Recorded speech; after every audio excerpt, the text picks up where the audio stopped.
Is the state ready to proceed? We are. Thank you, Your Honor.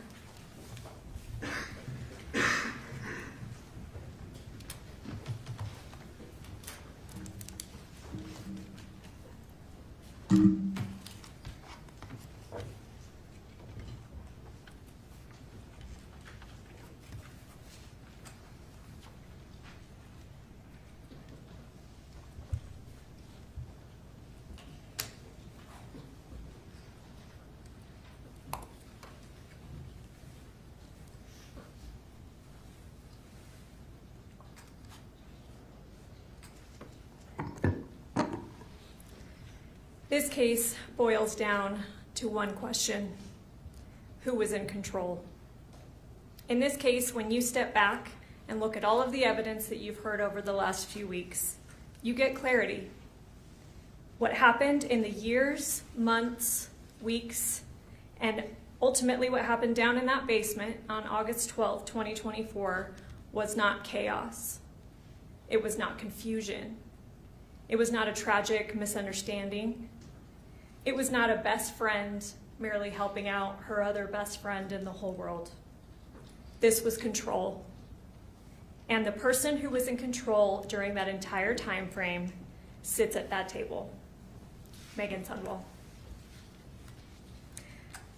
The judge instructed you on credibility, and that's in instruction 19.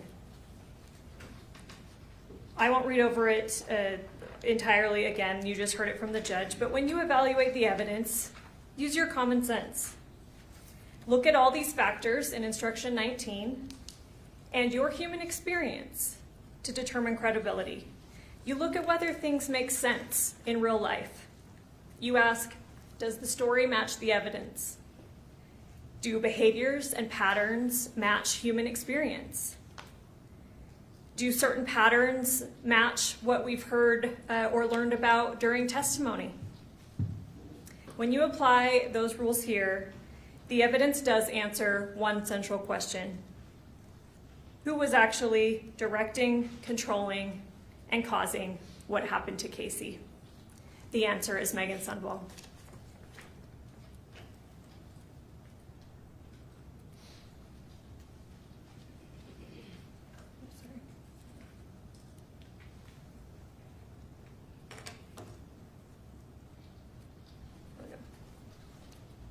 Let's talk about Casey.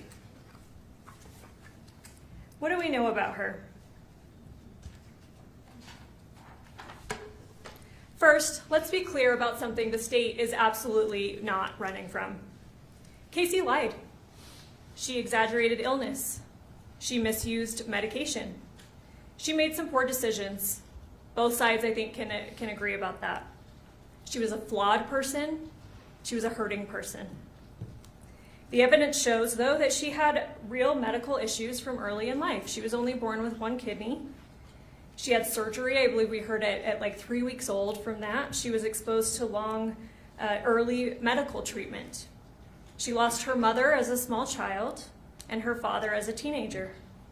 Over time, she learned that medical crises brought attention, care, and connection. Much of her dishonesty centered around health. That context matters not to excuse her behavior, but to understand her vulnerability. Even with the cancer lie, let's look at that, because she certainly did lie to many people about that. She lied to her family. But with her family, they were actually seeing objective factors, objective things that made parts of her story seem believable. Medical supplies were being delivered to the home. She had a port. She had real infections associated with that port. She had legitimate knee surgery and physical therapy. She went to appointments and emergency rooms and other doctors. Now, the family are not medical professionals. They were trying to make sense of what they were seeing and what Casey had told them. And she had not told them the level of dramatic lies that she told to Meggan Sundwall, who is a nurse.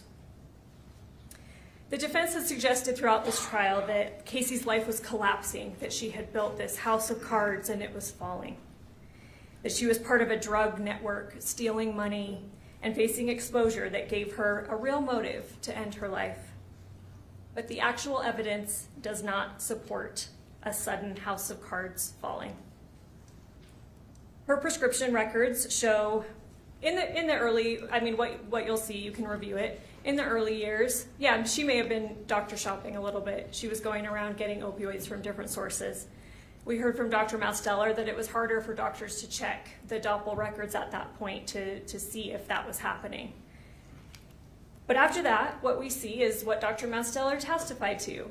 Pretty routine opioid prescription.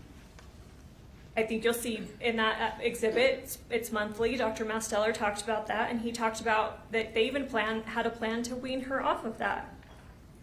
And then at the end, when the defense asserted that it really ramped up at the end, she had a knee surgery. And Dr. Masteller testified that that's consistent with extra pain management that would have been needed for the knee surgery. You heard from her knee surgeon as well about the extra opioids he prescribed her at that point. Yes, there was evidence that she was trading pills with other people. She was using medication that she wasn't prescribed. But the medical examiner and toxicologist were clear. The drugs in her system on August 12th did not cause her death and did not meaningfully interact with insulin. They alone would not have been the cause of her death, and they don't interact with insulin. There's also evidence that Casey may have been taking money from her grandparents. Even assuming that occurred, there is no evidence that she had been confronted, investigated, or was facing imminent consequences because of that. Family members testified. Mark said that he certainly would have sought repayment. He would have had a firm conversation with her about it. But he would not, initially at least, want to see criminal punishment unless it was, needed to get that repayment. We heard from her ex-husband, Casey, and he testified he consistently helped her out financially. He bought her cars, he bought her clothes, he paid for the tires on her cars, he paid for insurance. He testified he would have continued to help her out financially. In fact, the evidence shows that Casey was actually quite generous with her money, particularly with the defendant.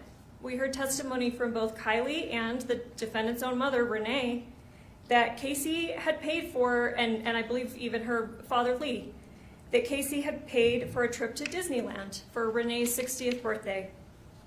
And you'll see, and you've seen in the text, that the defendant is giving, that Casey was giving the defendant hundreds of dollars shortly before her death. This is not evidence of someone whose world is collapsing overnight. This was Casey's life as it had been for years.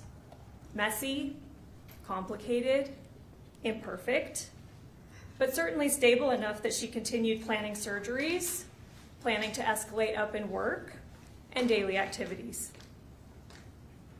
Flaws do not equal suicide. Chaos does not equal an intent to die. And most importantly, vulnerability does not give someone else the right to take control of whether someone lives or dies. Also, Casey was not acting like someone determined to end her life. You heard the testimony just 2 weeks before August 12th, 2 weeks and 6 days. She underwent knee replacement surgery. Dr. West, the surgeon, he testified about performing that surgery and how he evaluates patients before such a complicated and extreme surgery. He evaluated not only her physical condition, and we know that Casey was not lying about this because he testified, no, the x-ray showed that her knees were in severe condition, and one was worse than the other, and that's the first one that he operated on. But he also evaluated her mental readiness for such a surgery, whether she had the motivation to recover, adequate support at home, and the ability to follow through with rehabilitation. She met those criteria, and he testified he would not have operated had she not. The evidence shows that Casey was healing on schedule. She attended her 2-week follow-up appointment about a week before August 12th. She was completing physical therapy. She was on track. And the doctor testified that they were already discussing, although it hadn't been formally planned, he said that at the 6-week follow-up, they were going to talk about doing the second knee, and that was her wish, if the recovery continued as expected, which nothing indicated that it shouldn't. Casey was making plans for her future. Mark testified about how she talked about advancing at work and wanting to get a license associated with that. She talked about getting healthier. Mark testified that she had purchased a treadmill. She was trying to lose weight. And in fact, in the body cam, you'll see it. Mr. Williams even talked about it. There's a treadmill in front of her closet that the officers had to move to get access to that closet. She talked about wanting her own apartment, that she was unhappy living with her grandparents and wanted to get an apartment. You'll see in Exhibit 163 here, she expressed fear of pills being laced with fentanyl because fentanyl can kill a person. About a month before her death, she obtained a new car. We heard from Casey Tanner, her ex-husband, who helped her finance that. I'll ask you to remember, and again, some of these slides, some of these exhibits that have been introduced and that you've seen, I'm going to show you on the PowerPoint. Some I'm just going to refer you to, and you'll have it back to consider in the jury room. But remember Exhibit 17. The day before Casey died, part of the searches that she was looking for, it looks like she's online shopping. She's looking at Lululemon items and lunch pails. In Exhibit 34, we see her shopping list. On August 11th, she went to Smith's. In addition to buying some treats for the defendant the next day that Meggan talked about in her interview with police, she purchased frozen pizzas, dog treats, and a car freshener. These are ordinary, future-oriented purchases, not the actions of someone planning to die within hours. Exhibit 35, there's the receipt for those items. She also had her dog Bella, whom multiple witnesses said that she treated like a child. There is no evidence that she made arrangements for Bella's immediate care after August 12th. Excuse me.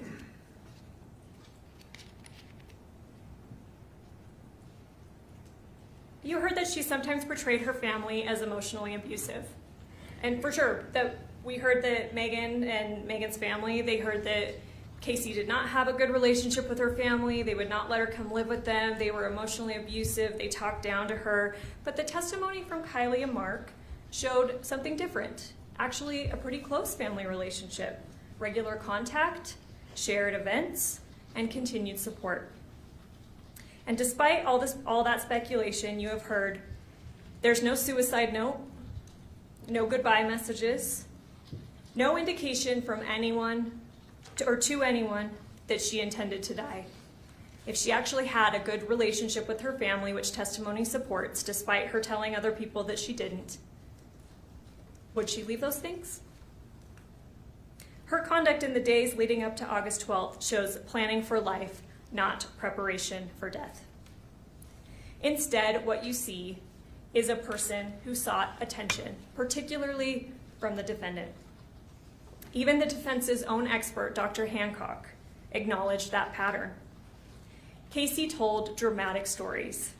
She exaggerated, primarily in medical contexts. Dr. Masteller confirmed that. And over time, those stories, and again, primarily to Meggan, became more extreme, more implausible. And again, Meggan is a trained nurse and would have knowledge. Yes, in the text, which again, you'll have plenty of time to review all of those, you will see, or the ones that were admitted, excuse me, you will see Casey talk about suicide and supposed prior attempts that she made at suicide. But when you look for believable, decisive action by Casey alone, not just dramatic claims about something obviously not true, the kind of action that is actually taken by someone truly determined to die, you will not see it. She had access to insulin. You'll see that in the text. We've heard testimony about it. There were many diabetics in her home. There's different types of insulin. It's not inventoried very well because Mark said he would never throw out, otherwise usable insulin, even if it's expired. She could have killed herself with insulin at any point. The defense made quite a point of demonstrating that she had access to very large quantities of opioids. She could have overdosed on those at any point. And again, she expressed fear, even of pills, even if she's trading pills. and even if she's taking pills that she's not prescribed, she's still afraid that they might contain fentanyl.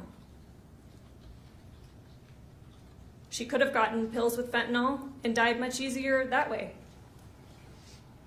And evidence shows that she repeatedly described to Meggan over text how painful and frightening she thought death from insulin would be. Hours of declining consciousness, seizures, organ failure, and particularly what she described to Meggan as her not wanting to die this way, drowning in her own fluids, which is exactly what we hear happened.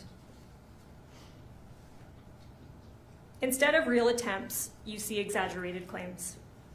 For example, in Exhibit 82, she tells Meggan, again a nurse, that she injected 9 full bottles of insulin. This is something that Meggan apparently, quote unquote, believed. You heard testimony that insulin is measured in units and that a single vial contains about 1,000 units. Dr. DeSalvo testified that as little as 38 units could be fatal for someone of Casey's weight. You heard in Exhibit 60, this is a text from Meggan. Meggan herself told Casey way back in 2020 that 100 units would be lethal, 100 units ought to do it. Yet despite these dramatic statements from Casey, which you'll see pretty consistently, what you also see consistently is hesitation, delay, escalating stories without follow-through, over years. And all the while, Meggan is supposedly believing them. Again, she's a nurse. Dr. Hancock, the defense's own expert again, agreed that someone with these patterns, he talked about lying, this behavior of splitting, where you're telling something to one person and something to another person and then trying to prevent them from interacting, going to extremes for attention and care. He said, yeah, that person could be very vulnerable. That person can be someone who can be exploited by others. The defendant was a nurse. She understood the vulnerability. She knew the lies. She recognized the control she had over Casey. And yet she didn't treat this as a mental illness. There's no evidence that she pushed for therapy. She did not even confront Casey about what she knew were blatant falsehoods. Think about that. I took 9 vials of insulin. At another time, I took 4 vials of insulin.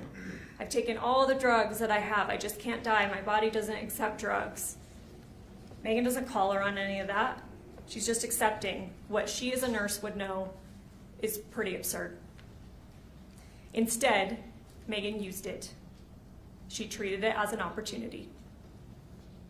What the evidence shows here is a pattern, a long-running game of chicken. Casey escalates the dramatic suicide talk. Meggan pushes the conversation further.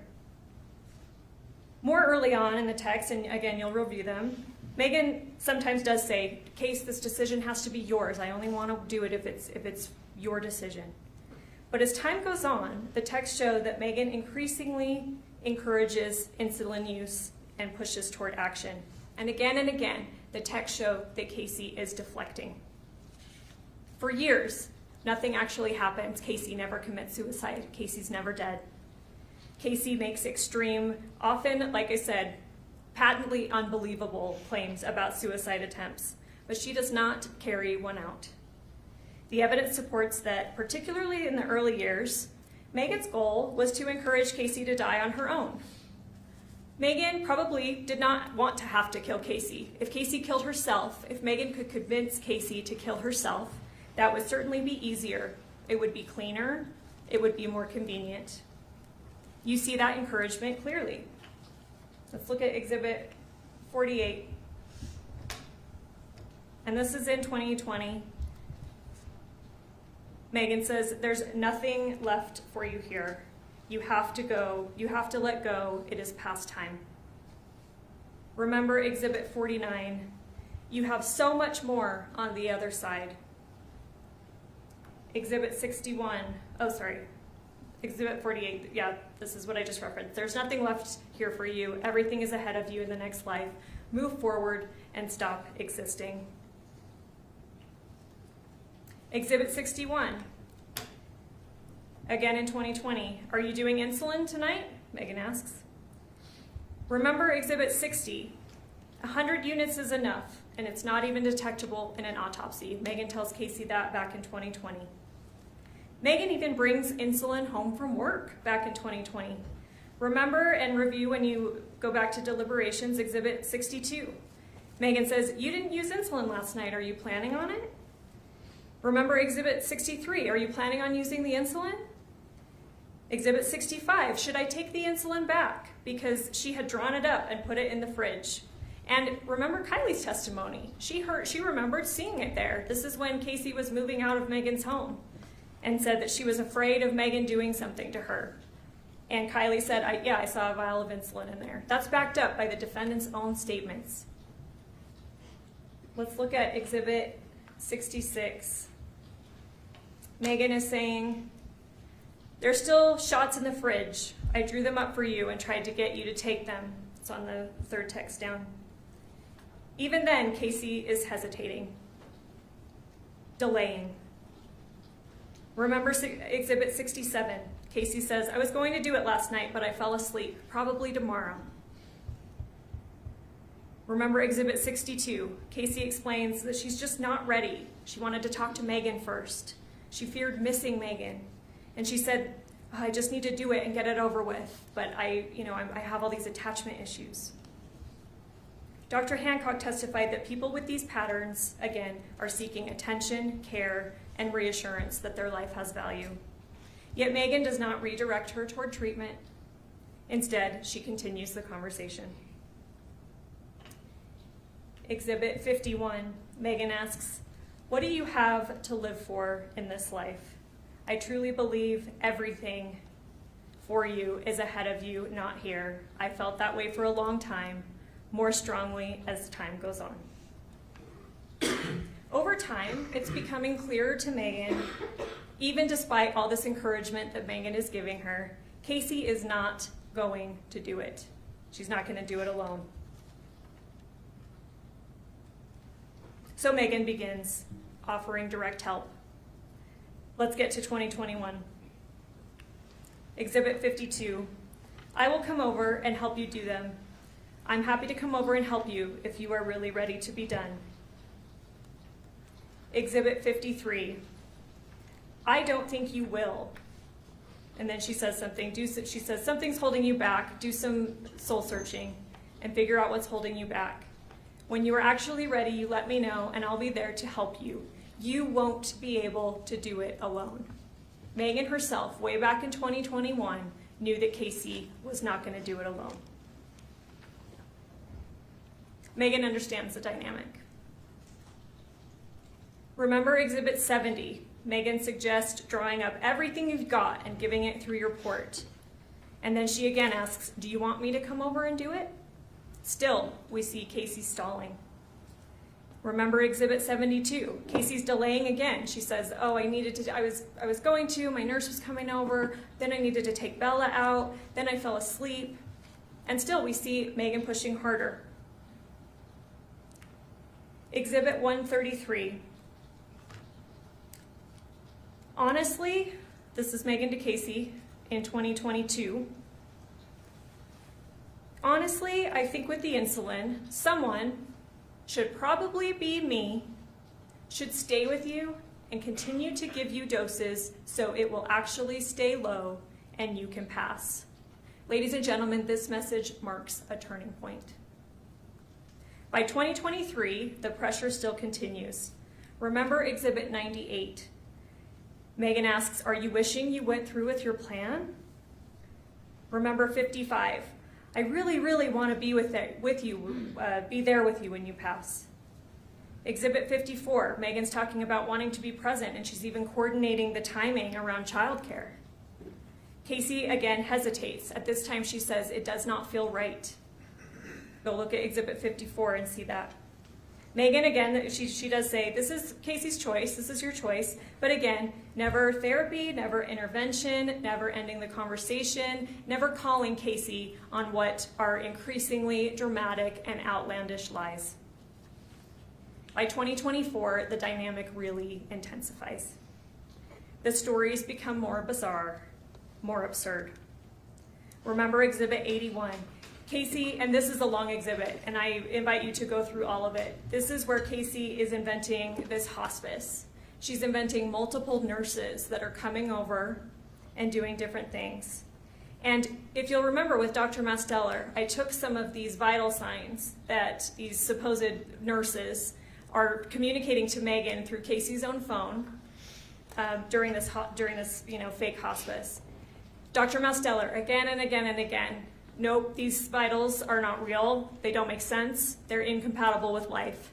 And every time I asked him, would you expect a nurse to know that? Yes, yes, yes, yes. Even Dr. Hancock, again, the defense's expert, he said he's not a medical doctor, and that's to be fair, but even he said some of these vitals are highly suspect. And yet Meggan continues to play along. She even responds, it's a total mystery when she sends her some kind of vital, and pretending to be a nurse, she says, hey, have you ever seen vitals this low? Even the doctor's confused. Meggan, it's a total mystery.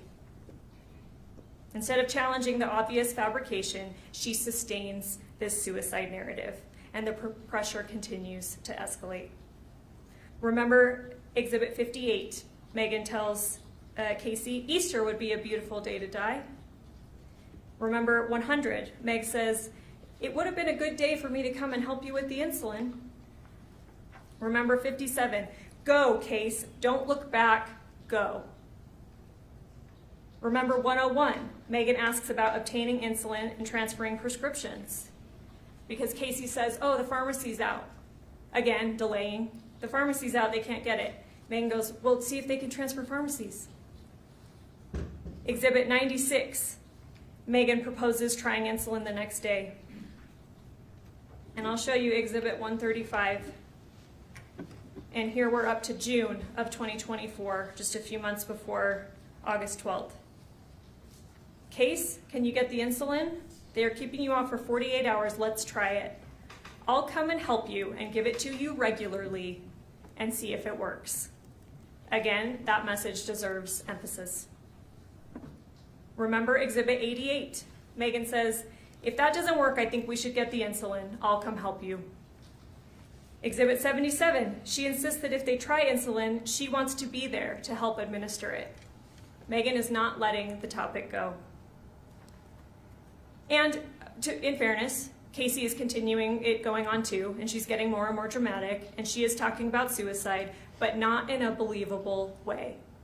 And what you'll continue to see is delay and putting her off. After Casey's knee replacement, which we know happened July, I believe, 23rd of 2024, Meggan starts trying harder to gain physical access to Casey, because at this time, she spent years encouraging Casey to do suicide. Casey's even having pretended to have tried and nothing works.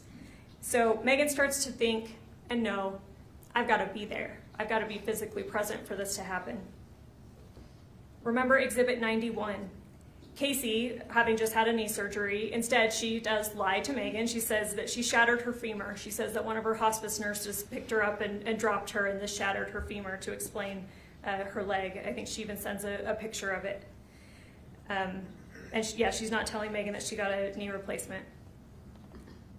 Remember Exhibit 92. Meggan, because Casey had been in the hospital with the knee surgery, Meggan offers to come to the hospital and again says, I'll help you with insulin. Exhibit 99. Here, Meggan is talking to one of these fake hospice nurses or doctors, and she says, I know she doesn't want anyone seeing her this way, but I feel like I need to come and see her. Again, trying to get physical access. And here again, we see that Casey is delaying and deflecting. I think I would wait a little while and let her sleep, and then when we do a shift change, we can talk to her and have her get a hold of you and see if that would be okay. Would that be okay with you? In Exhibit 102, now we're up to July 26th of 2024. Meggan, do you want to try the insulin? Casey, again delaying. I do, I just don't want to do it until after I talk to Masteller tonight. And again, Masteller is her real primary care physician, but you'll see in Exhibit 81 that Casey is also pretending that Masteller is coordinating this hospice care, that he's the hospice doc. We heard from Dr. Masteller that obviously no such thing actually happened. Still, Exhibit 102, Meggan says, do you want me to try and come and help you tomorrow? Casey, again deflecting, delaying. I'll let you know after I talk to Masteller tonight.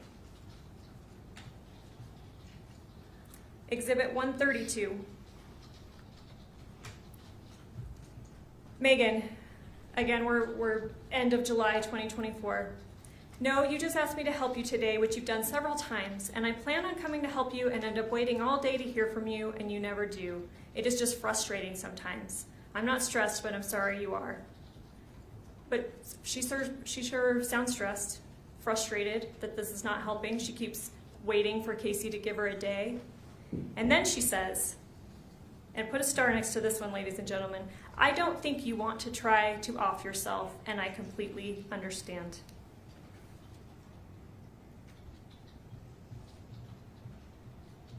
So shortly before, here we are, July 27th, 2024, she's even saying she doesn't think Casey wants to kill herself.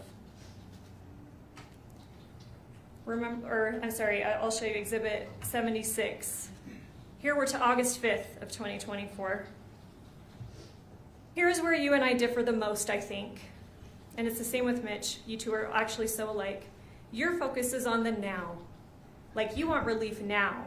Whereas I was focused on doing the insulin because it's a long-term solution. Not just for the now. You need a permanent solution, Casey girl. Exhibit 94. And again, we're in August of 2024. Meggan, last night you asked me to think about what I thought you should do. Do you remember that? Casey, did you come up with a plan? Amber's here, and you'll see in Exhibit 81 that Amber is one of these fake hospice nurses. And she's just getting stuff set up, but I'm hoping you came up with a plan so you could tell me before I fall asleep. But who knows, I might not fall asleep because yesterday I didn't. Meggan, my thought was give him until Thursday night. And if you still don't have a plan from him, and again, you'll see in Exhibit 81, this is this surgery. This is this fake surgery that Dr. Masteller is supposedly coordinating to fly up to Washington. They're going to do a surgery on Casey that makes her body able to accept medications better so that she can then come back and kill herself. A doctor and a hospice team is supposedly setting this all up for Casey, and Meggan is going along with this. Except she's not really. She said, well, let's give him till Thursday night, and if you still don't have a plan, let's try insulin over the weekend. She's not calling her on how this surgery is absurd, that a hospice and doctors are not going to do that, that surgery is probably not even possible. She just says, okay, yeah, well, let's give it till Thursday, and then we'll do insulin. Exhibit 105. Here we're to August 9th, 2024. Meggan pushes again. What do you have to lose by trying insulin? You didn't pay $900 for it, which is a huge blessing. Exhibit 106. Casey gives this very long explanation that I won't read verbatim, but you can review it. Another delay tactic, something about Masteller, and he's gonna try to figure this out, and I'm just trying to figure out what to do, and last we talked, and all the scheduling problems. She's putting it off. She's putting Meggan off. And Meggan again says, I said that we'd give him until Thursday, and if he didn't have a date for surgery scheduled, then we'd try insulin. Again, August 9th, 2024. Meggan is converting talk, drama, lies into action. Remember Exhibit 136, and this is a long one, so I invite you to spend time with it. Casey says she wants to make sure that she gets everything ready. And this is, this is August 10th, 2024, so now we're just 2 days before the event. Meggan responds, hey, I'm not trying to pressure you, I'm just trying to help you think through things, but consider the tone that we're seeing in the messages I've shown you today and in the ones that you'll review back in deliberation. Consider the tone and frequency of these messages from Meggan. Is it true, especially throughout 2024, that Meggan's not trying to pressure her?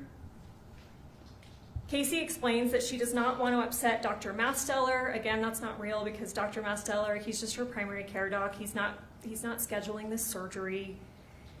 She says that she does not want to upset Meggan, which I submit to you is true. She's very concerned about upsetting Meggan. But then, very importantly, she says she will begin drawing up the bottles. At this point, suicide talk has gone on for years without decisive action by Casey. Meggan knows, as we saw in that text, Casey's not going to do it alone.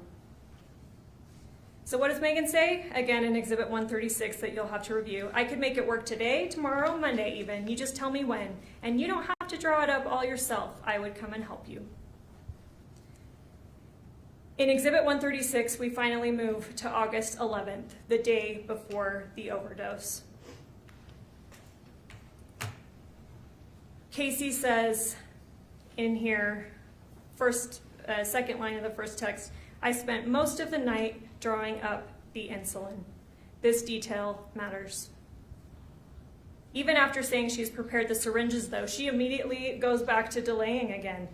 The very next message, my grandpa's in town, my family's coming over, so we do it either later or today. I didn't know we had family coming over. I can't go upstairs with my leg like this. The next message, I'm thinking we need to wait a little bit since my grandpa's brother and family are coming over. I just want to know if you're okay with that. She's putting it off. She's giving reasons why Meggan can't come over.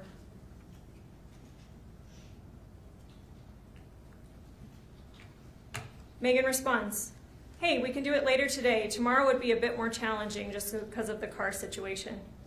And again, Casey's trying to put it off. Okay, hopefully they won't stay long. It's Kylie's birthday. We're going to be having dinner, birthday cake and stuff, and they're all here. Hopefully they'll be gone. Do you want me to just keep you updated? And then again, importantly, Casey says, I have everything ready. Now I'm getting irritated because I don't have meds for Masteller, so I feel horrible. I want to do it and pray it works. I just wish Kylie could get off of work sooner because the rest of the family are here. They are just visiting while we wait for Kylie's family. Delay, deflection. But saying that, yeah, she spent most of the night drawing up all the vials. She has everything ready. Meggan becomes irritated. That probably won't work. That's lots of relying on other people. I can see if Mitch can work from home and my dad can watch Porter tomorrow. I'll have to see about my dad, though. And then at this point, Casey says, if my grandpa doesn't have anything going on, Kylie's not going to mind giving me a ride to your place. What is Casey doing at this point? She's trying to change locations. Because if she changes locations, if the plan has to occur at Meggan's house, then Casey can deflect a lot easier. Meggan knows that, though. Okay, my dad can watch Porter tomorrow morning. So she's coming over at this point. Meggan's coming over the morning of August 12th.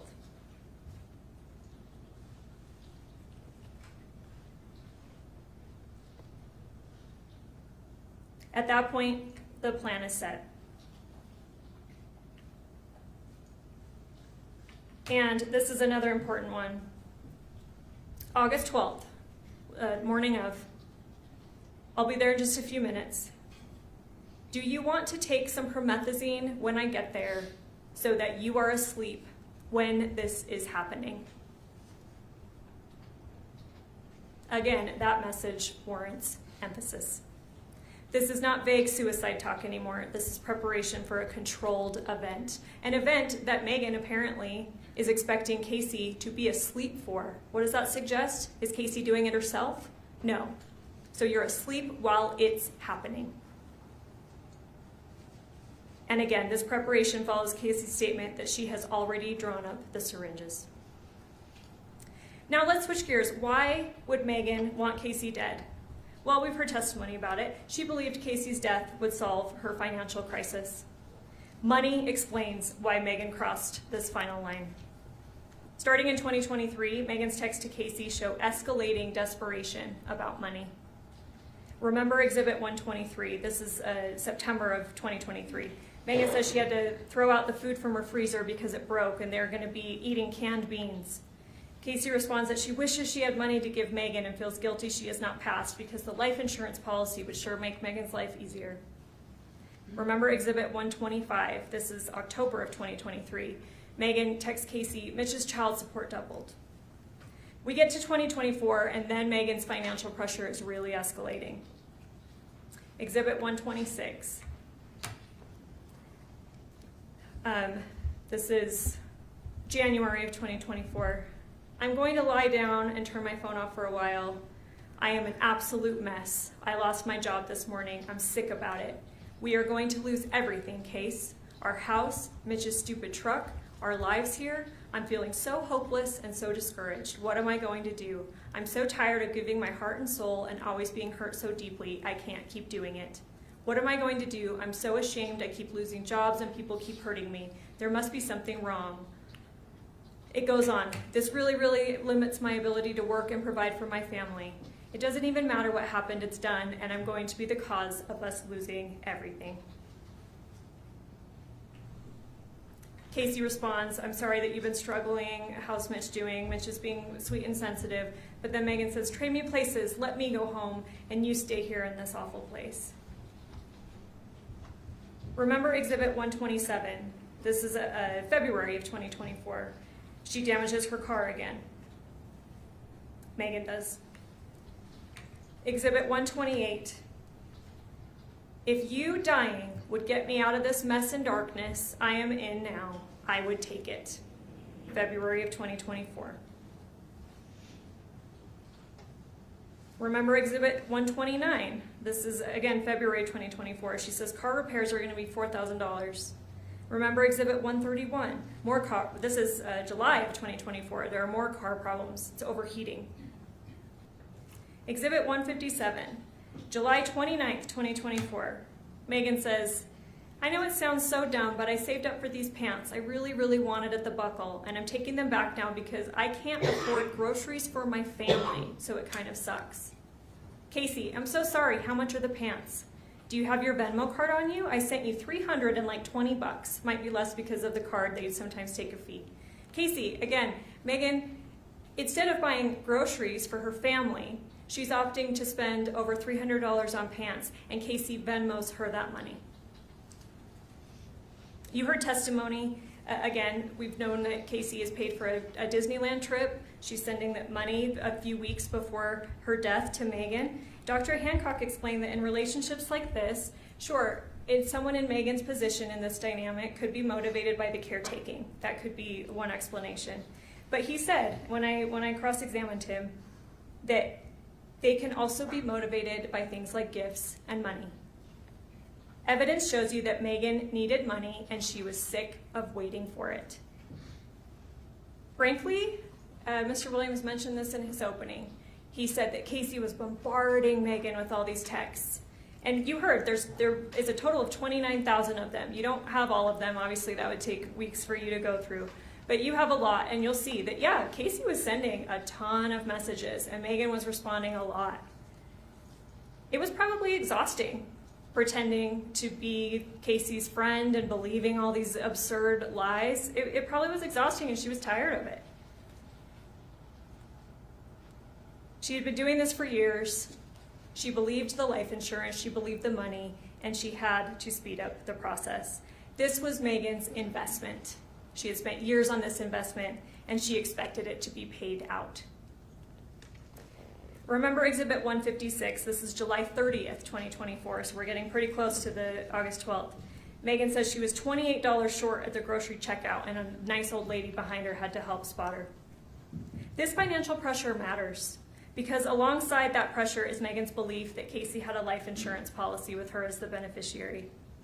And you may be wondering why, if Meggan is, pretending, or all of these other things that Casey's telling Meggan are so absurd, why would she believe the life insurance policy? Well, go look, because this is the one claim from Casey that Meggan actually investigates. She actually vets it. She actually asks some questions. She does some follow-up work on it. And Casey gives her details that sound pretty credible. Exhibit 30, this is, it looks like legitimate policy stuff at the top. There's a number that is the number that Meggan later gives to John Hancock when she calls after Casey's death. And here we have, handwriting. I believe Kylie testified that this is Casey's. She's signing this over to Meggan way back in, here signed April 28th of 2016.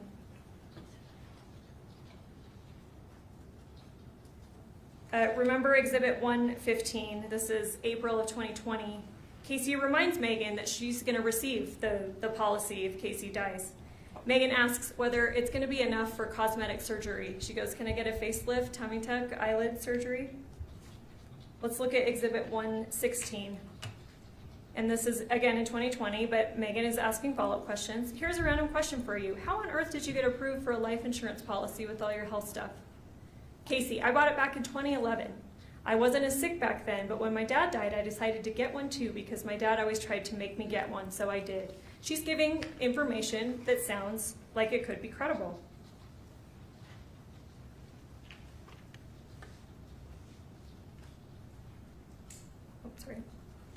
Remember Exhibit 117. This is July of 2020. Meggan presses again. Case, level straight with me, please. Is the policy real? I want to know about this. Casey insists that the policy is real and says that she wanted Meggan to be surprised when an attorney called her if Casey ever died to tell her that she would receive over $1 million. Let's look at Exhibit 119. This is October of 2023. Meggan again seeks confirmation. Can I ask you a question I really shouldn't? Is the money thing for real? I don't think Mitch and I are going to be staying together, and I need to know what I'm looking at as far as being able to take care of Porter by myself and how much I'm going to have to work, whether it be 2 or 3 jobs. I'm so sorry to ask, I really am. I feel really uncomfortable asking, actually. Casey, yes, I promise it's real. I have made sure to keep everything current. I started my policies after my dad died because I knew it would need it with my health problems. I wouldn't lie to you about that. I wanted to surprise you with it. Exhibit 122. I won't go through this whole one. You're free to read it in deliberations, but she's giving legit information or legit sounding information about this policy. She talks about a Mike. Mike's payment he's the one doing the payment, and I got a voicemail, and insurance is so weird to do with it. It's so hard to deal with, but Mike is dealing with this. And let's remember what Meggan does.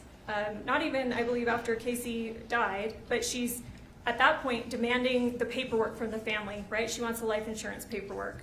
And then in her police interview, the second interview that you'll have to listen to, she tells them, Mike Dolan is who pays it. He's who you should contact. She even says, he's in Casey's phone as my love. He's paid $2,000 premium, talk to Mike, because Meggan believes this policy is real. And she goes further. Remember Exhibit 147. This is the call. This is the call on August 23rd, 8 days after her very best friend in the world, more like her sister, what she says in the call, has died. 2 days after her second interview with the police, where they tell her that Casey having a policy is very unlikely. So she calls. She says, my best friend, more like my sister, has died. The family is not giving me access to the paperwork. She has a policy number, though, and she asks, does that sound like a real policy number? The lady says, yeah, it sounds like one. And then she's told that it's not real. Even her conduct the very day after Casey is rushed to a hospital, unconscious, and we know that at the hospital her blood sugar level is tested and it's at 14. Meggan's behavior reflects expectation of coming into money. You can look at Exhibit 16, and it's on August 13th, the day after the overdose. When Casey is in critical condition at the hospital, you can look through what Meggan is searching on her phone. Some of those searches you'll see include flights, vacations to islands, clothing, and jewelry. Why do that, especially when just weeks earlier she had to be spotted $28 at the grocery checkout from an old lady behind her? Is this stuff she regularly searches for? Or does she expect to receive a substantial amount of money pretty soon? Despite years of obvious exaggerations and lies from Casey, Meggan maintained this relationship, not because she believed it, everything that Casey was telling her, not because they're actually best friends, but because the evidence shows that the one thing she did believe was the life insurance policy and that Casey's death could bring her more than $1 million. So again, let's turn back to August 12th, the day that set in motion Casey's death that ends up following on August 15th. By this point, Meggan has turned years of talk into action. But she already told Casey back in 2020 100 units would be fatal. She explained in that same text, insulin overdoses are difficult to detect in an autopsy. And in her own text, she spells out the plan, and you can see it. Remember Exhibit 72. She tells Casey to take extra fast acting. And again, Exhibit 133, which you've seen, but I'm going to emphasize again. Case, honestly, I think with the insulin, someone, should probably be me, should stay with you and continue to give you doses so it will actually stay low and you can pass. Exhibit 135. Case, can you get the insulin? They are keeping you off for 48 hours. Let's try it. I'll come and help you and give it to you regularly to see if it works. And finally, again, remember Exhibit 137, her last message before arriving, telling Casey to take promethazine so she is asleep while it's happening. This is not compassion, this is planning. This is now execution of the plan. I want to talk about Meggan's control on August 12th. Mark testified that he saw Meggan arrive. He was working from home and he could see from the window that she arrives just before 10 a.m. She stayed until after 9 p.m. that night, just about 11 hours. During that time, I submit to you that evidence supports that Meggan controlled nearly everything. The lights downstairs were dim or off. She later described going over. Renee, her parents, testified that originally Casey said, or Meggan told them, this is just a girls' day. Haven't seen Casey in a while, gonna go watch the movies, we're just gonna catch up. Mark testified repeatedly that he thought no one was home though. No voices, no TV, no activity. He said he would have gone down to the basement probably a handful of times to get insulin or use the bathroom, and he didn't know anyone was there. He saw Meggan's truck pull up, and to be fair, she did park in front in that circle driveway. But he testified that he assumed that, yeah, one of her friends came over, and they must have left in Casey's car from the long driveway that he can't see from his office. He thought that no one was there. Let's look at Exhibit 10, and next to it is Exhibit 176. This is the glucose levels. The first reading is at 9:18 before Meggan arrives. This is Casey. Undoubtedly, this is Casey testing her own blood because Meggan's not there yet, but what Casey's doing is establishing a baseline, and it's within normal levels. It's 87. The defense, I'm guessing, is going to argue and suggested during the trial that she injected insulin before that time, and that there's no way to prove that she didn't do the injection before that time. But the evidence does not support that. Sure, there may be no way for us to absolutely tell whether insulin was injected before 9:18, but Dr. DeSalvo did testify that short-acting insulin has an onset of 15 to 30 minutes. At that early point, the numbers show only a slight downward trend, still within the normal range. More importantly, though, if Casey is doing what Dr. Hancock suggested, maybe one of the patterns, if she's seeking attention, care, but not death, why on earth would she do the one act that is most likely to give her attention and care? Why would she give herself a dose of insulin before Meggan even arrives, knowing that Meggan's coming over? If she's seeking attention and care, does it make sense that she'd do that before Meggan gets there? For the first few hours, her blood sugars remain low, normal on the low end, but they're trending downwards. And then that pattern changes sharply. Dr. DeSalvo testified that around 12:30, the data shows a trend consistent with a large dose of short-acting insulin, and it's reflected in the rapid drop from 76 to 43 that you see in there. She explained that the sharp decline is not consistent with long-acting insulin, which would have, a gradual slope. That this is, at least, she can't say exactly how many doses have been administered or how much, but she said for sure, what's consistent around 12:30 is a large dose of short-acting to see that drop that we're seeing. And again, we know anything over 38 units with Casey's body weight would be fatal, and 100 units would certainly be fatal and would certainly explain why hospital staff was unable to stabilize Casey's blood sugar for days in the hospital despite continuous dextrose. Dr. DeSalvo testified how insulin works. It sits under your skin and it continues to dissipate in your body. And even with them giving her continuous sugars, they couldn't stabilize her blood sugar over days.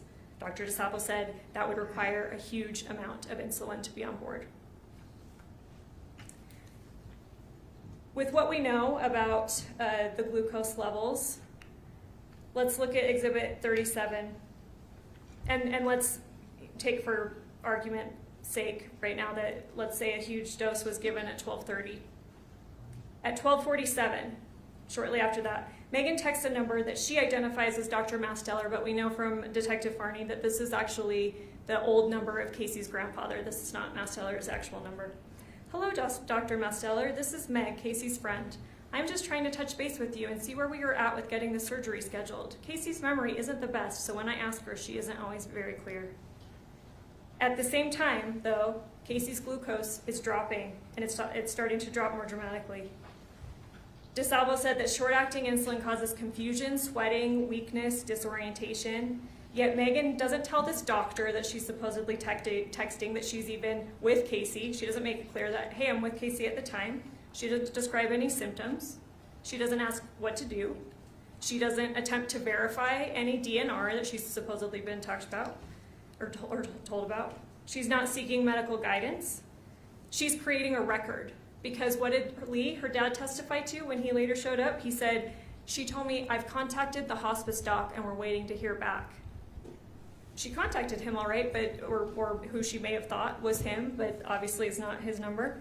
But she doesn't give any relevant information about what's happening at the time. Let's talk about the medical emergency. Dr. DeSalvo testified that anything below 50 is hypoglycemia. That's a medical emergency. Before 45, she said it's a critical alert and that every nurse is trained to recognize and know this. The numbers continue. At 12:30, Casey's at a 76, drops to 43 at 1:43, and at 2 p.m. she drops to a 30. At those levels, Dr. DeSalvo said that the symptoms that we're probably seeing are progressing towards seizure and coma. And you know what? We know that happened, because in Exhibit 27, Meggan is texting her own mom at 1:59, and she says, I'm still here with Case. She's not doing too great. I can't even get her to wake up. So we know, at least from this point on, from the defendant's own words, Casey's out of it. And that's exactly what the medical evidence predicts. Yet Meggan doesn't call 911. There's no evidence that she attempted to contact Dr. Masteller again or contact another physician. She continues to control the conduct and information people receive. Dr. DeSalvo testified that by approximately 1:19, so even before we know that Casey's unconscious or can't be woken up, Casey would have been physically unable to test her own blood sugar. And Mark walked you through that process. It's multi-step. It involves, kind of fine motor skills, taking out strips, poking. Dr. DeSalvo said, no, with where Casey was at 1:19, she wouldn't have been able to do that for herself. But the testing continues for hours. Who's doing it? Meggan. She's the one there. Definitively, Meggan is the one after that point. Maybe Casey, we know Casey tested her own at 9:18. Maybe she did a few of the tests earlier when she was physically able to. But at least for 7 hours, Meggan is the one affirmatively doing those tests, just like she said she would. You need somebody to stay with you and keep giving you doses to make sure your sugars stay low. That's exactly what she's doing. And again, no sugar given. House remains quiet, and Meggan is testing to ensure that Casey's condition is worsening. Casey's brain and organs are deprived of the glucose and oxygen they need to survive, and a trained nurse understands that the duration of hypoglycemia matters tremendously. Finally, let's look at Exhibit 16. Meggan is repeatedly Googling, and this, 8/12/2024, 4/23, 4/24. We know from her text to her mom that Casey's been out of it since at least 2. Casey's Googling how low, Freestyle Light, which is the type of glucose monitor, how low can it read, multiple times. Let's talk about how the defendant affirmatively blocked Casey from receiving medical care for as long as possible, because again, as Dr. DeSalvo testified, the length of time that the brain is deprived of glucose and oxygen makes it more and more irreversible. The evidence shows that Meggan does something even more troubling than simply sitting there while Casey deteriorated. She actively prevented rescue. She invoked a fake DNR, one that, number one, we know never existed. But Dr. DeSalvo explained clearly how DNRs actually work. They don't mean do nothing. They mean no mechanical resuscitation of the heart, no shocking of the heart. She was very clear, patients can still receive oxygen, glucose, antibiotics, comfort care, and emergency treatment. Dr. DeSalvo said that absolutely a trained nurse would know that. And yet the defendant uses this non-existent DNR to affirmatively stop others from helping. Let's talk about when her parents arrive. They arrive around 8:30. Lee testified that he immediately recognizes that Casey's in a medical crisis. He describes a death rattle. He said he's only heard that sound when people are dying. Dr. DeSalvo testified about the death rattle too and what causes that and how it sounds different than sleep apnea. She said it's a profoundly distressing sound. And yet the defendant told her she has a DNR. Nothing can be done. And that I've already been in contact with the hospice doc. We're waiting to hear back. So Lee's presumption at that time, even though he knows there's a medical crisis, he's not medically trained. Okay, a DNR means I can't do anything. And she's already contacted the doctor. We're just waiting to hear back. But again, we know that Meggan did not give this Dr. Masteller any relevant information that she's waiting to hear back on. She's not contacting again saying, this is Casey's condition, what do I do? She misrepresented the situation to her own father to actively prevent any intervention. Let's talk about blocking Mark. Around 9 p.m., Mark comes downstairs because Grandpa's been trying to call Casey. She's not answering, so he asks Mark to go down and check on her. And Mark immediately recognizes, just like Lee had, this is a medical emergency. He says, how long has she been like this? And when he mentioned calling 911, he testified that the defendant came apart. Meggan then calls Kylie and again invoked the fake DNR, saying there's a DNR, you can't call 911, trying to get Kylie to stop Mark from calling 911. These are affirmative steps Meggan is taking to prevent 911 from getting involved. Meggan also claims to have held a medical power of attorney, that she is the one that has the responsibility of medical choices over Casey. But we know again that that's fake, that number one, it didn't exist, and again, this is something that either Dr. Masteller or Dr. DeSalvo testified that, no, that's like legal documents. You'd have to go sign paperwork. She would have had to have seen something. It would have to be in front of a lawyer or a notary. Meggan would absolutely know that she did not have medical power of attorney, and yet she's asserting that she has the responsibility over Casey's care. You may wonder why the defendant invited her parents over that evening at all. Let's consider that. The evidence suggests that she probably expected Casey to die much sooner because she originally had dinner plans with them. She called them in, and doing that, she does say around 2, Casey's not doing well, but she's not leaving because, again, she needs to make sure that Casey is dead to the best of her ability. And so she calls them in to frame the situation as a spiritual release, consistent with her religious beliefs. She wants Lee to give a blessing of release. Maybe she genuinely believes that will speed up the process. But it also creates plausible deniability because at this point, Casey's been unconscious for hours. If you're murdering somebody, why on earth would you invite your parents over to the scene? It's not something that it sounds very reasonable, right? But Casey's unconscious. Casey can't tell them what's going on. And Meggan already knows that she's going to take steps to try to block any 911 or block any rescue. And Mark didn't know that they were there since, as always, they parked on the street and they entered the house from the back way, the back patio, so no one in the home knew that they were there. And yet the defendant still affirmatively lies to them about what happened. She tells the parents, at some point we're watching movies, we're chit-chatting, Casey went to the bathroom, she was in there forever, I couldn't get her to come out, I banged on the door, I finally got her to come out, she was all loopy, I had to help her to the bed, I have no idea what happened, she must have taken something. She later repeated that same story to the police in one of the interviews. And her account only began to change once she realized investigators had more evidence. Remember Exhibit 22, this is a recorded call where Meggan says, maybe she needs to say that she knew what Casey was doing and didn't help her. This shows, consistent with obstructing justice, which I'll get to in a second, Meggan's story is shifting based on the audience that she's talking to and her perceived evidence, what she knows that the police have against her at that point. And at this time, best case scenario for her, because she knows the police had the texts, she knows some different things. Well, best case is that I knew that Casey was committing suicide and I didn't do anything to help her. But Lee testified that the family did not even learn the full scope of the evidence until shortly before this trial. Lee said that I think up until 2 weeks before this trial, what they believed was still the bathroom story, that Casey must have taken something, Meggan had no idea what, and she just helped her to bed. Let's talk about EMS and how Meggan blocked that. Defendant left the residence before EMS arrived, providing them no information that could have assisted quicker treatment of Casey. And the defense attorney, Mr. Williams, brought this up, that this was because Kylie had just angrily, she used choice words, she swore at her, she said, "I'm gonna ruin you," she accused her of murder.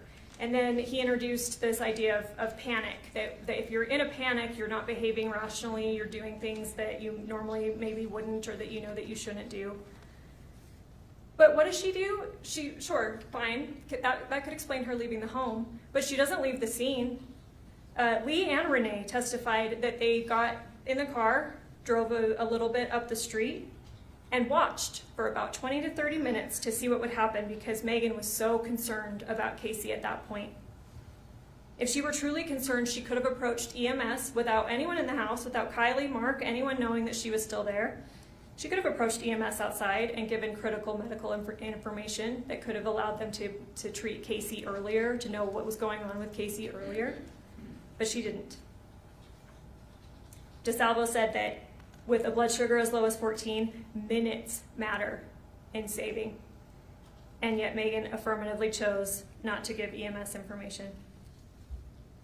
I'm going to very briefly address the investigation because we heard a lot about it in trial, and I'm guessing that Mr. Williams is going to spend some time on it in his closing. Was the investigation perfect here? No. In hindsight, could some things be done differently? Yeah. Is that probably true of every investigation? Yes. Let's remember how this case began. It was dispatched as a medical call. By the time law enforcement understood that they were dealing with either suicide or foul play, the scene had already been disturbed. The patient was still alive, EMS was down there, things were being disturbed, and even the defense's own expert, he seemed to think that's reasonable. Yes, obviously you deal with a patient that's alive before you start preserving the scene. Detective Farney testified that she followed the evidence where it led, and she did collect some critical physical evidence. There was a syringe found on the bedroom floor that, granted, EMS had moved to the side table because it's a syringe and they're, working on Casey. It's a small space. They don't want to step on a syringe, so they did move it. Although it wasn't found until a few days later, there's an insulin vial found in the outside patio trash, wrapped in a rag, and then hidden inside a soda box, missing approximately 100 units. Let's talk about that vial, because it was tested. It was collected and tested, and granted, it wasn't found until a few days later when Mark went to empty the trash, and had he not stepped down on that soda box to compact it, to throw it away, probably never would have been found. But he did find it, and he called Farney, and she told him, take it out, set it up, and whatever you think of whether this was a smart idea, let's think about what we know about that. Mark took out the items, set them up, and it was photographed, and he sent it to Farney. So for sure, we know that vial was handled at least twice, even in the home. We know that someone wrapped it in a towel, put it in the soda box, put it in the outside trash. We know that Mark, a few days later, found it, took it out, but set it out for a picture to be taken, and then I think maybe even, I think he testified that Farney told him to put it in a bag so she could collect it later. So it's handled by people, it's being moved. And yet testing revealed no detectable prints or DNA on that vial. This matters because it shows something pretty simple. People can handle objects and still leave no forensic trace. There may be many possible reasons for that. Prints may not have been deposited, they may have been wiped away, or an item may have been handled by someone who might have reason to be wearing gloves. Might that be a nurse? Even if the Fanta box, Mr. Williams made a big deal about the Fanta box not collected, it wasn't collected. What could that have told us? Well, let's assume it was. Let's assume that we even find prints on it. It could have contained multiple innocent prints. Casey's, it's her drinks, you know, that's what she drank. Her prints are probably on the box. Mark's may have been there. The Smith's checkout clerk fingerprints may have been there. Perhaps even the defendant from ordinary contact inside the home. Maybe she grabbed a Fanta for Casey and touched the box. Does that tell us, does that answer anything really truly significant about the case? The flaws in this investigation, regardless of what they are, they don't change what we do know. That Casey died from an insulin overdose. Other drugs present in her system would not independently cause her death. We know for sure that the defendant was present for nearly the entire day. And we know from the defendant's own texts that the plan had been building for years. Those messages, ladies and gentlemen, hold more evidentiary value than any fingerprint or lab result. They show intent, they show preparation, they show control. This case is about whether the defendant caused Casey's death. Even if you believe Casey sometimes talked about suicide, the real question is what she actually intended and what the defendant chose to do. Again, this was not compassion, this was escalation, this was a deliberate blocking of rescue. That is homicide. Now let's look at the law. Sorry, I'll try to speed things up. I know you've been going forever. Instruction 32 that the judge gave you, this is count 1, aggravated murder. And these are the elements, and I suggest that you treat them kind of like a checklist. You have to find all of these beyond a reasonable doubt, and I'll talk about that standard in a minute. But basically that means that you have to be firmly convinced of each of these elements before you can find guilt. So treat it like a checklist. The defendant, Meggan Sundwall. We know this is Meggan Sundwall. Multiple people identified her on the stand. We know that the person that we have is the right Meggan Sundwall. This is Meggan Sundwall. And I'll come back to 2 or 3 because that's what this case really comes down to. But under one or more of the following aggravated circumstances, homicide was committed for pecuniary gain. There's no requirement that the money actually had to be real or that it had to be paid out. But the evidence is pretty clear that if Meggan was the cause, that it was for money. You could check that one off. And then also, we know that it was committed by means of administration of a substance in a lethal amount, dosage, or quantity. We know that Casey was given a lethal amount of insulin. So you can check that one off. The law only requires you to be unanimous about at least one of them, but I would argue that the evidence supports you finding both of them. So this comes down, and again, intentionally or knowingly, you have definitions about what those mean.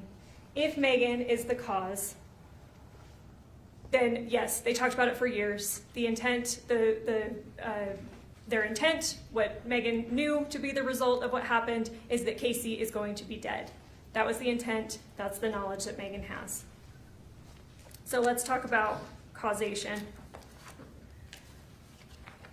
That's in instruction 38. It's part of some of these other definitions, but cause the death means the defendant's conduct was a substantial factor in bringing about the death of another, even if it can be shown that some other factor also contributed in a substantial degree to the death, as long as the other factor was foreseeable. The death would not have occurred but for the defendant's conduct, and a reasonable person would have foreseen that defendant's conduct would have resulted in death.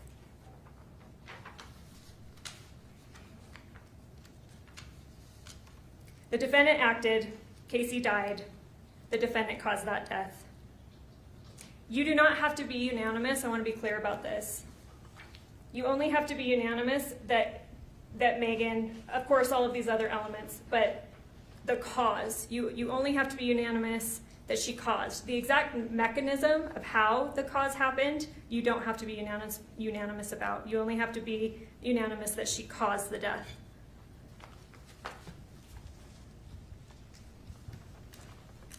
She could have been a substantial factor if the death is foreseeable.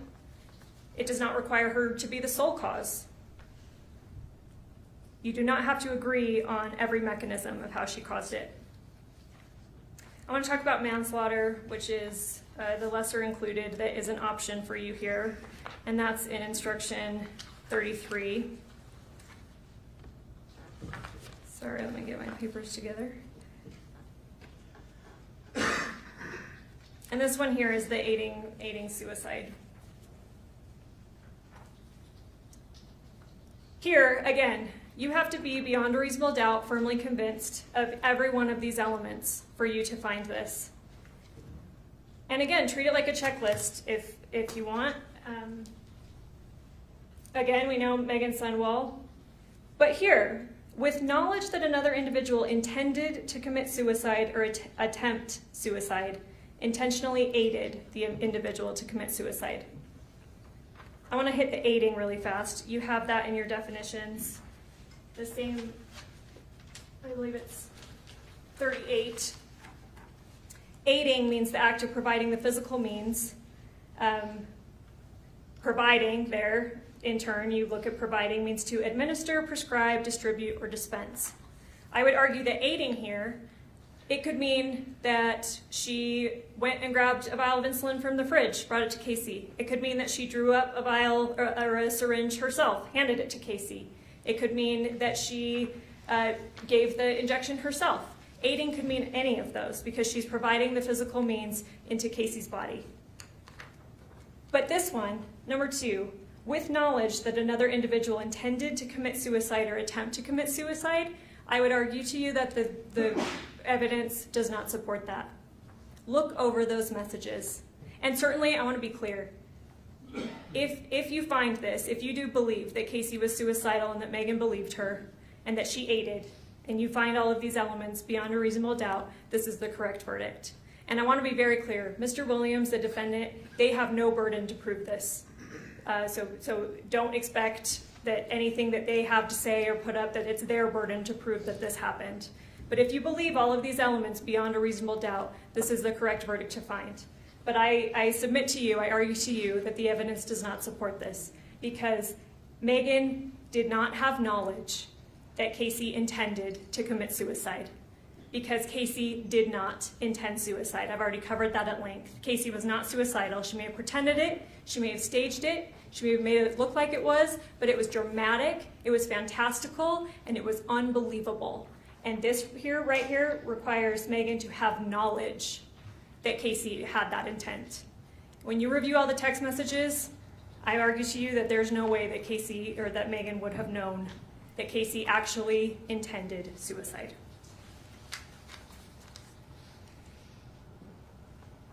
What this case is, it's different, it's far more serious. Aiding suicide is a different relationship to death than murder. Aiding suicide means that Casey is the principal cause of her death. She's the principal actor, and Meggan merely aided in some way. Murder means that Meggan is the principal cause. So ask yourselves again, who was in control? The evidence does not support that Casey intended suicide or even that the defendant believes she did. The defendant herself texted Casey, again, Exhibit 132, just a few weeks before August 12th. I don't think you want to try and off yourself, and I completely understand that. That's on July 27th of 2024. In her second police interview that you can go back and listen to, around the 40-minute mark, she tells police that she didn't believe Casey was really suicidal. She talked about it a lot, but I didn't actually believe she was suicidal.